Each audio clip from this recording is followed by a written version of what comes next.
तो शाम साहब, क्लैरिटी आना बहुत ज़रूरी थी क्योंकि पाकिस्तान में हम देख रहे थे जो हुकूमती जमात हैं उनके अंदर से ही आवाज़ें भी उठ रही थी, जो वॉइसेस रेज हो रही थी और जो एक अवाम के भी अपने तहफ़्फ़ुज़ात थे उस पर पाकिस्तानी गवर्नमेंट की जानिब से कि क्या हमारी पॉलिसी है इस सिचुएशन में, ये बड़ी ज़रूरी थी। और आज बहुत अच्छा हुआ कि तर्जुमान दफ्तर ख़ारजा उनकी जानिब से भी एक ये बयान आ चुका कि इसराइल पर जो उसको किसी तौर पर हम तस्लीम नहीं करते, इस मौक़िफ़ को भी दोहराया गया। और दूसरी जानिब वज़ीर ख़ारजा जो इसहाक़ डार हैं और नायब वज़ीर आज़म भी हैं, उन्होंने भी नेशनल असम्बली में जो खिताब किया। अब सारी सिचुएशन में जो क्लैरिटी आ चुकी है उसके बाद हम जो सारी सूरत हाल बनती हुई देख रहे हैं, कैसे क्या ये जो तमाम ममालिक हैं, अरब कंट्रीज़ हैं और पाकिस्तान बशमूल इस्लामी ममालिक, ये दोबारा रब्ता करेंगे सदर डोनाल्ड ट्रंप से जो 20 निकात में रद्द-ओ-बदल के हवाले से जो मामलात हैं उस पर तहफ़्फ़ुज़ात का इज़हार बाकायदा तौर पर ऑफिशियली किया जाएगा। क्या सूरत हाल बनती हुई दिखाई दे रही है आपको?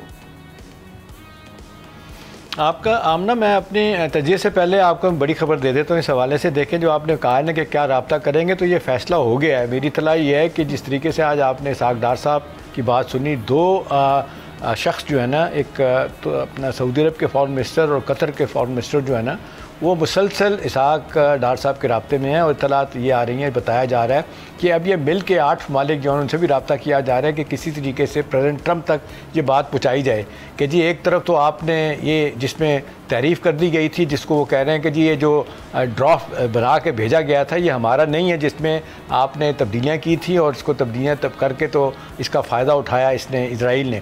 एक तो वो बड़ा वाज़ेह तौर पे कह रहे हैं कि उन्होंने कहा कि जी हमने तो किसी स्टेट पे नहीं कहा था कि 2 स्टेट होनी नहीं चाहिए, 2 स्टेट होंगी, यरूशलेम जो वो दारुल हुकूमत होगा, ये सारी बातें तय हो गई थी। और जिसको कहते हैं गज़ा से लोगों को नहीं निकाला जाएगा, और ये कि हमास का कहीं ना कहीं नाम लिए बगैर कि वहाँ के लोगों का अपना रोल होगा कि वो तय करेंगे कि उन्होंने कैसे ज़िंदगी गुजारनी है। तो ये सारी चीज़ें हटा दी गई थी। अब क्योंकि लग रहा है कि जिस तरीके से आपने देखा जब से यह मुआहदा हुआ है, आपने देखा रोज़ाना की औसतन जो है ना वो 100 लोगों को मारा जा रहा है। वहाँ पे सूरत हाल इतनी संगीन हो गई है। बाय द वे आमना, कल जब ये मामला आपने देखा फ्लटेला वाला हुआ था, कल आलमी पूरी दुनिया में अदम तशद्दुद का आलमी दिन मनाया जा रहा था। जिस दिन मनाया जा रहा था उस दिन ही आपने देखा कि किस बुरे तरीके से आपने देखा 37 ममालिक के लोग वहाँ गए हुए थे 40 कश्तियों में, उनके साथ जो सलूक हुआ, मारा गया, गिरफ्तारियाँ की गई। अब सूरत हाल हमने वहाँ पे प्रैक्टिकल ये है, कहा जा रहा है कि टोटल 20 लाख की आबादी में 8 किचन काम कर रहे हैं और वो कह रहे हैं बिल्कुल नाकाफ़ी है, 70% लोगों को खुराक नहीं मिल रही है। और ये साथ साथ ये भी कहा जा रहा है कि 10 लाख अफराद जो है ना 6 लीटर पानी से महरूम हैं। और जिस तरीके से वहाँ पे ज़िंदगियाँ कहत ज़दा लोगों के लिए मसाइब व मुश्किलात पैदा हो रहे हैं, उसको बढ़ता हुआ लोग देख रहे हैं। और ख़तरात इस बात का, जिसका थोड़ा सा आपने भी हिंट किया कि वो तैयारी कर रहे हैं नेतन्याहू कि वो मुकम्मल तरीके से एक दफ़ा फिर चढ़ाई करे। और ये तय किया गया था, जो इसहाक़ डार ने भी किया, कि ये जो अपना वेस्ट बैंक है इसको इनेक्स नहीं किया जाएगा। अब लग रहा है कि टैयारी में है कि उसको नेक्स्ट किया जाएगा। अब ये इस हवाले से जो गारंटर बने हुए थे, जो कह रहे थे कि मैं खुद पीस प्लान को मैं ओवरसी करूँगा, और टोनी ब्लेयर को भी अगर से कंट्रोवर्शियल आदमी को शामिल किया इन्होंने, और लेकिन इसके बावजूद आपने देखे सूरत हाल से निकलती चली जा रही है। आज के बाद जो अंदाज़ा है हमने, जो इसहाक़ डार साहब की असम्बली में तकरीर है और फिर जो आप देख रहे हैं कि तेज़ी के साथ जो राब्ते हो रहे हैं, मेरी इत्तला है वो यही कि एक आध दिन के अंदर प्रेसिडेंट ट्रंप को बताया जाए कि ये जो मज़ीद उन्होंने फ़ैसला किया हुआ है नेतन्याहू ने कि वाइप आउट कर दिया जाएगा, क्योंकि उसकी अपनी फॉर राइट जो पार्टी के उनके बंदे काबीना में हैं वो कह रहे हैं कि तुम हार गए हो, जब सब कुछ छोड़ के आ गए हो, जबकि वहाँ कहा जा रहा है सब कुछ उसने हासिल किया था।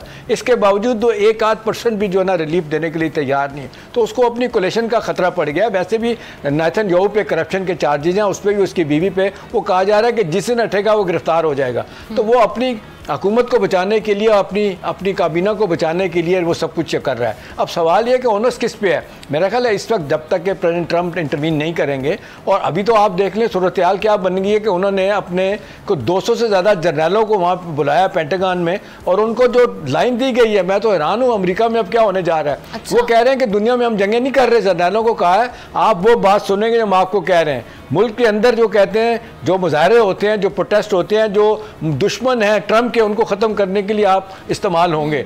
और साथ उन्होंने ये भी कह दिए, हेक्सेट जो उनका डिफेंस मिनिस्टर है, जिसको वारा खाता है साथ रहे, जिसने रिजाइन करना है जर्नैल ने चला जाए। तो देखें सूरत हाल कितनी तेज़ी के साथ बिगड़ रही है। एक तरफ प्रेसिडेंट ट्रंप को मुश्किल पड़ गई है कि अपने आप को वहाँ कैसे बचाना है, अपने खिलाफ जो लोग हो गए हैं उनसे बचने के लिए किस तरह सिक्योरिटी फोर्स को तो पहले इस्तेमाल कर रहे हैं, वो जिस तरह बॉर्डर अपना के लोग उनको इस्तेमाल कर रहे हैं, अब वो बाकायदा फौज को भी इस्तेमाल करना चाहते हैं। तो अब देखना ये कि क्या उनको इतनी फुर्सत होगी कि जो उन्होंने वादा किया है, मुआहदा किया है, उस पर अमल दरामद करा सके। 8 मामले के लोग परेशान हैं, तेजी के साथ रब्ता हो रहा है। आज या कल में कहा जा रहा है कि प्रेसिडेंट ट्रंप के साथ बाकायदा इस हवाले से बातचीत का सिलसिला शुरू होगा या मैसेजिंग शुरू हो जाएगी, क्या करना है। सब्सक्राइब करें और बेल दबाएं ताकि कोई खबर रह न जाए।